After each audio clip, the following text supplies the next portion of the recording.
সবেই আধা ঘণ্টা 40 মিনিট সময় মোৰ কথাখিনি আপোনালোকে ভাল কৰি শুনক। তেতিয়া ইলেকশ্যনত ভোট দিওঁতে আপোনালোকে গম পাব যে কাক আমি ভোট দিব লাগে। মোদী ডাঙৰীয়াই আমাক আয়ুষ্মান ভাৰতৰ কাৰ্ড দিলে 5 লাখ টকালৈকে আমি মেডিকেলত বিনামূলীয়াকৈ চিকিৎসা ল'ব পাৰোঁ।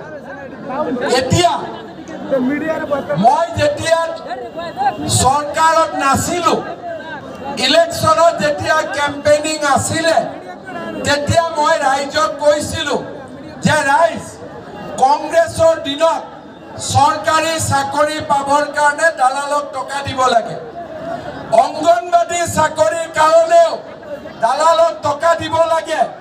কিন্তু মই 1 টকাও ঘোষ নোখোৱাকৈ 1 লাখ চৰকাৰী চাকৰি আমাৰ ল'ৰা ছোৱালীক দিম।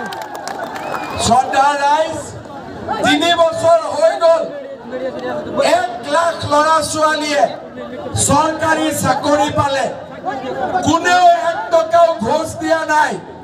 ৰিক্সা চালকৰ ল'ৰা, ঠেলা চালকৰ ল'ৰা, কাম কৰা মহিলাৰ ল'ৰা, কৃষকৰ ল'ৰা আজি চৰকাৰী চাকৰি পায়।